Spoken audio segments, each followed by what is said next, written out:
Hello, this is Adam, the car seat tech with Infant Toddler Youth and the Pump Station and Nursery.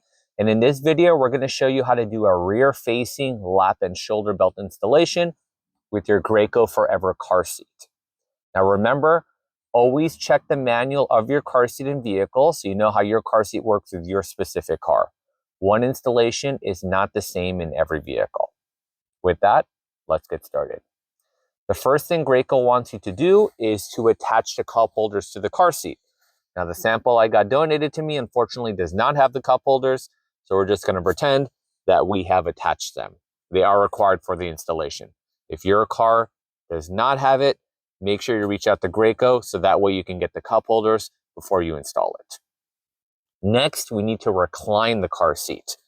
If you look on the side of the chair here, everything is color coded. There's green for booster, orange for front, and blue for rear facing. We have to make sure that the arrow is pointed to one of the blue options. Not only can you choose between the three options, but we also have to make sure that the leveling device is in the right spot. So before you check the angle, make sure your car is parked on a flat surface so that way you can get an accurate reading. To change the recline, on the front of the chair here, there's a gray trigger that says recline. You need to squeeze it. That's going to unlock the car seat. So then you can adjust the recline depending how you want it. So in my car, let's first check level 3. So it looks like level 3, the bubble is not going to be in the right range. So even though it's in a rear-facing approved mode, because the bubble is not in the blue line, it's not one that we can use. Let's check number 2 now. Number 2 looks like it's not going to work either. So in my car, position 1 is going to be the only option that we can choose from. And again, it may be different in your car. Next, we need to feed the seatbelt through the car seat. As I mentioned, everything on the chair is color coded. So on this gap here, you're going to see a blue marking that says rear facing. So we know this is where the seatbelt's going to go through. I'm going to grab my seatbelt. We're going to go through the opening. The seatbelt is going to go underneath all the fabric and foam. And it's going to come out on the other side where I will buckle in just like I would on myself. All right, so I've got the seatbelt fitting through the car seat and I've got it buckled in. Now we need to lock the seatbelt. What you're going to do is you're going to grab your shoulder. You're going to pull it all the way out slowly as far as it can go. Now when it retracts, you're going to hear a ratcheting sound. That ratcheting sound is letting you know the seatbelt is now in locking mode. If your vehicle does not lock like this, check your vehicle manual and see how you can lock your seatbelt. Because if you cannot lock it, you may need to add a locking clip or contact Graco directly.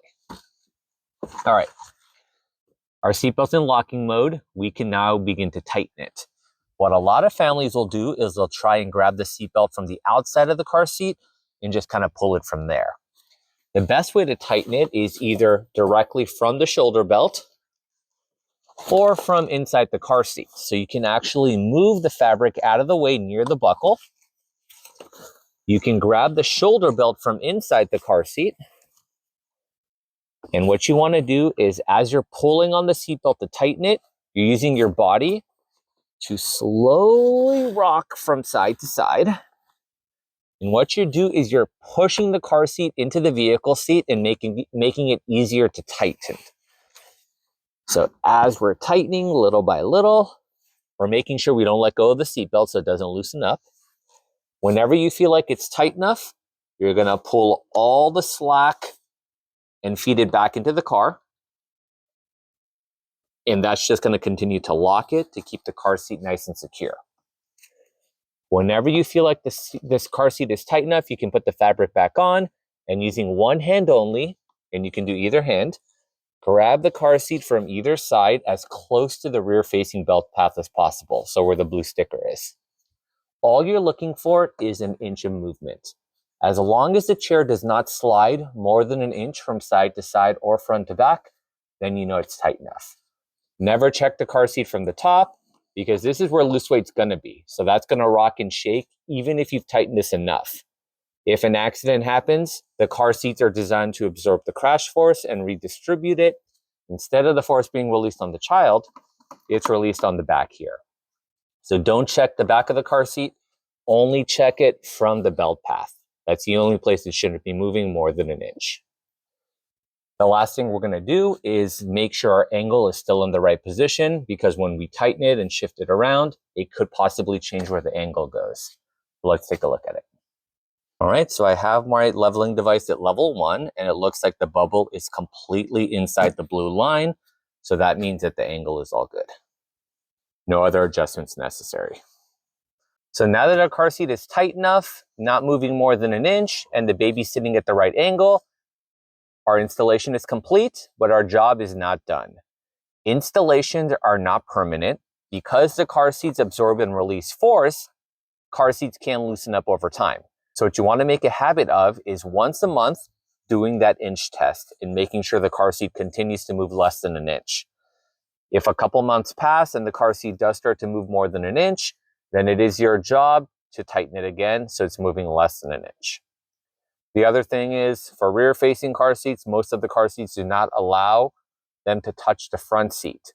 So after you're done with your installation, you can move your seat back. Make sure it's not pushing or touching the car seat. There should be enough space for your hand to fit in between it. If the car seat and vehicle seat are touching, then force cannot be released as intended. Thanks for watching the video. Don't forget to follow, like, and subscribe to support the channel. We'll see you next time.